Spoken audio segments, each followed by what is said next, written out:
I figure this is a neat way to represent where I am with this car. And most of my cars lately, I keep joking about taking up growing plants next, which might not be a bad idea. It might be good for me. Either way, so I got this thing going on motor. I welded the diff. I did all sorts of normal things, upper, lower control arms. It has the 60E. It has a Circle D converter. It's a stock L33 long block, untouched everything. I did put heads on it because I bought it as a short block. So I just put stock heads back on it with gaskets. And you guys have seen all that. So, all ready to go. I took it on a test drive. I think I talked about it in one of the videos. I finished it at like 1 in the morning. And I'm like, I should take it for a drive. And I'm like, something dumb will happen. So the next day after work, I took it out. And it immediately shot a transmission cooler hose off. And my fault, because a lot of it's barb. And I'm just hose clamping it. I didn't even hose clamp the one part. And the other one, that came off last night when I started it. The night that happened. So I hose clamped it, but then underneath I had extra push lock fittings, Parker Hydraulics push lock fittings, and I stuck that on, and when I drove it and the pressure got hotter and whatever else, it kicked the hose off the push lock, because it's not push lock hose, it's regular rubber hose.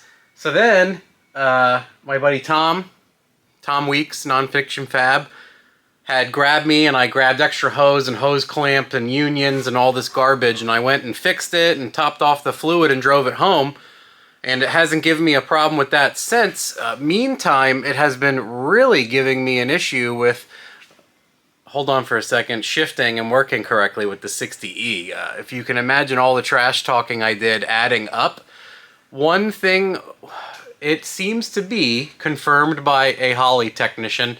This is a strange issue sometimes with some 60Es and some Terminator X Maxes, and it's a pain in the ass to fix, and I haven't fixed it yet, but I have like a workaround.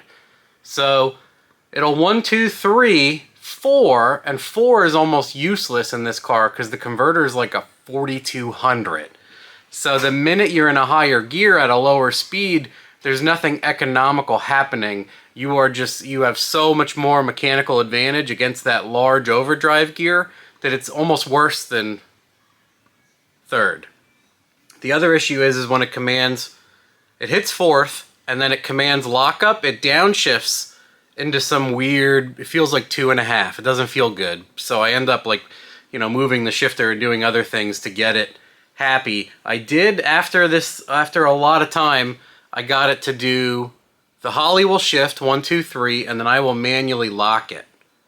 And that has been working, and I took it to the dyno. I installed the physical nitrous kit parts. I didn't wire my solenoid. I wired the bottle warmer. I started to show that in a video. I have 3 or 4 bottles. They're all empty, so I have to get a bottle filled at least to spray it.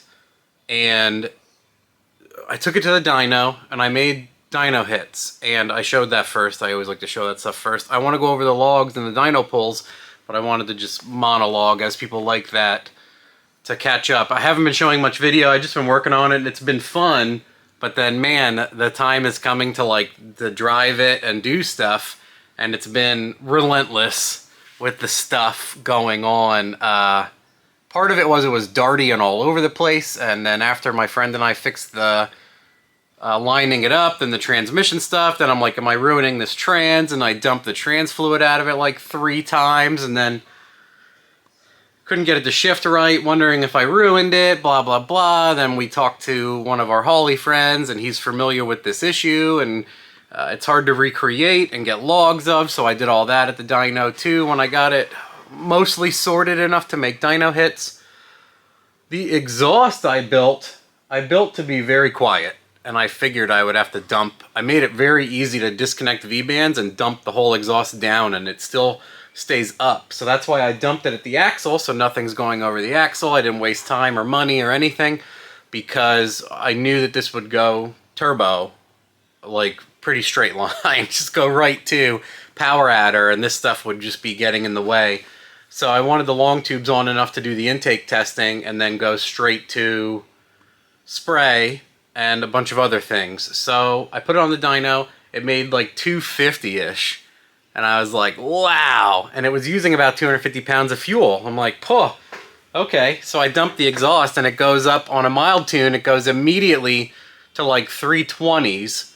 And then after that, I locked the converter and messed with it a little bit more. And it went to 370 almost, like 368, 364. Not trying to kill it. So that is an awesome result. It's basically just an L33 with cam and springs and a truck intake. It just has a Snake Eater 92 millimeter drive-by-wire throttle on it. I'd like to try the Chinese intake and the 102, so we'll see what happens with that. I have a Power Glide just sitting for an instance like this, but I don't want to give up on it too soon. It would be really cool to take this to the track and get that spray pass and everything. But if it's going to give me transmission woes and leave me hanging, I'm not going to be willing to participate much anymore. I'm trying, we're getting there. And then again, I had, the hoses are connected. So I dropped my exhaust and I pulled the hoses down. So one of the things I started doing a couple cars ago, is I'll make like a 2-foot hose. And then that's what I connect to another hose for the transmission. Because then you're not dealing with trying to tighten and loosen the fittings on the trans. And these transmission tunnels are tight. So I always do banjos and do leads and then connect those. So that's been my point of contention since then on, because I'd made so much conglomerate BS. And trust me, that's all in my head, and I know that I screwed up there, but I had tons of all this other hose and fittings. I'm like, I'll just use this. And yeah, that's not been awesome so far. So I bought more hose and fittings new, and I'm going to replace them end to end new, and I'm going to have no disconnects. So I'm going to drop the, pull the cross member, pull the intake, drop the engine down, redo all my banjos, my fittings, top off the fluid, and then see if it still wants to be weird about its locking and unlocking. There were times where, so I could 1, 2, 3 lock it on the way home, and it was fantastic. And then about right when I turned onto my street is when it started peeing the transmission fluid. It was totally fine everywhere until then. And then, of course, it opened up like a floodgate and poured all over my house, my driveway. Awesome. It basically did nothing the whole way home and left all of the diarrhea for the house, as you would. So, super annoying. Very, very annoying and disheartening. At least it made good power. I said, it has to make 350. So anything more than that would be great. So it did make 370. That's extremely good on motor to spray or turbo. That's very strong motor dyno right there. It's basically like what a stock LS3 does. But I don't know. Well, through the 6L80. Yeah, stock LS3 with a tune will do 360, 370. But, this isn't that. What's cool also is, even with the 250 wheel with the quiet exhaust, the car just will destroy the tires. Because it's a 25.6-inch tall tire, and it has 373s, and the 60E has a 308 first. But anywhere from like under 60 miles an hour in second or third, you can stab this, and it'll just bake off the tire. And it's actually tons of fun. Just as is, if the transmission did exactly what it was supposed to do, and all of them have ever done previous to this, it would be incredible right now. It would be so much fun, and I would never stop driving it. But I'm so concerned about the transmission now. Yeah, plenty of times. What's really was really nice is I struggled a lot at the dyno. They always pee fluid, so you see fluid on the ground. You can see it peeing like while I'm flooring it. That's blah blah blah. That always happens. The first couple times I always want to make sure it's overfilled, especially the issues I was having. And then you're always going to pee coolant or trans fluid. It's always going to expand unless you have like dedicated expansion tanks. That's going to happen. But you see it in a lot of my dyno videos if you pay attention. There's usually always fluids on the ground. All of that aside, I hope to be putting the transmission issues aside and getting a little bit more use out of this. It's phenomenal. The couple times when it locks in third, and it's locked in third, and if I give it a couple seconds and I mechanically bump it into fourth, it stays locked in fourth.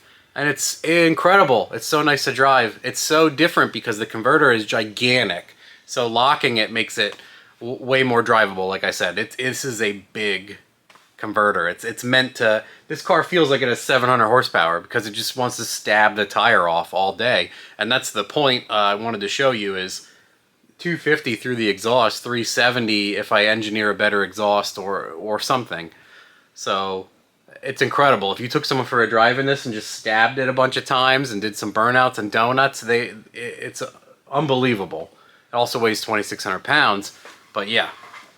All of that said and done, I showed the dynos. I have to plot the charts and show the data logs to you guys. I have to send the data logs to the Holly guy. I parked this here the other day and I was like, you can just sit and I'll see if a hose came off or ripped or burned on the exhaust. None of that happened. It was all still zip tied out of the way. The hoses are intact, but one of the hose clamped to the push lock, all that stuff's not supposed to stick together. I did a terrible job. And it swivels, so I'm just assuming as soon as that hits 100 psi and the temperature is hot, it just pees out of that religiously. So that's where we are. I can show the other clips where I install the nitrous kit just physically. I did nutserts in the back and bolted the bottle holder down. I wired the heater. I just have to, I have a low dollar Motorsports 1600 psi pressure sensor. I'm going to put, it's in the bottle, I threaded it in already. I'm going to wire that into the Holly, and the Holly is going to look at bottle pressure, turn on the bottle heater, blah, blah, blah, everything. When you enable the kit, it's going to look at bottle pressure, see if the engine's running, see if the voltage is high enough on the battery, and run the bottle heater. So you can implement all those strategies just by enabling the nitrous kit. I did it on the G. I'd like to show all of that. It's super cool. Again, let's reiterate, I'll probably hit it with 200 on the dyno. I will probably end up spraying 300, 250, 300, but not, I don't want to hit it all at once on just for a dyno pull with that much. It's way easier. My plan is to progress that. So I'm going to do a progressive, like I'll jet for 300 and hit with 100 out of the hole and then add the nitrous as it goes down the track. It'll be better for not turtling the car and smashing the diff and 60E and all that other stuff. It'll also be best for traction and bearings on the car. All of the above. So that's where I am.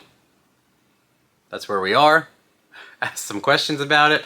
I should update on some of the other cars. A bunch of stuff happening. I've been busy with these things and just getting frustrated. I took the Mustang update will be another video. That's another, it's like the entire same thing over. So cars this year are not, my luck isn't hanging in there, so I have to, they're going to test my resolve this year, apparently. Other than that, let me know if you have questions. That's a quick update. Show the dyno videos. I have to do the whole footage, data logs, etc. So very quick at the end here, the 262 is the dyno pull with the exhaust on, which is, the camera does a great job of doing the audio correction, equalization. So with the exhaust on, pretty much sounds the same as the open header clips I noticed, but yeah, you can see the exhaust hanging, I think, in some of them, but immediately with the exhaust off, you can see that 332. You can see how the converter works, where you just have power immediately. And then on number 7 there, it goes to 368 horsepower, and that's locked up. So the converter is so gigantic. When I did the math, it's around 20% slip, but that's also broadsiding it in high gear. There's a lot of things to that, but it's a big all-motor converter. It's not like one of the turbo ones we usually do or talk about. So wanted to clear that up, show this chart. Thanks, bye.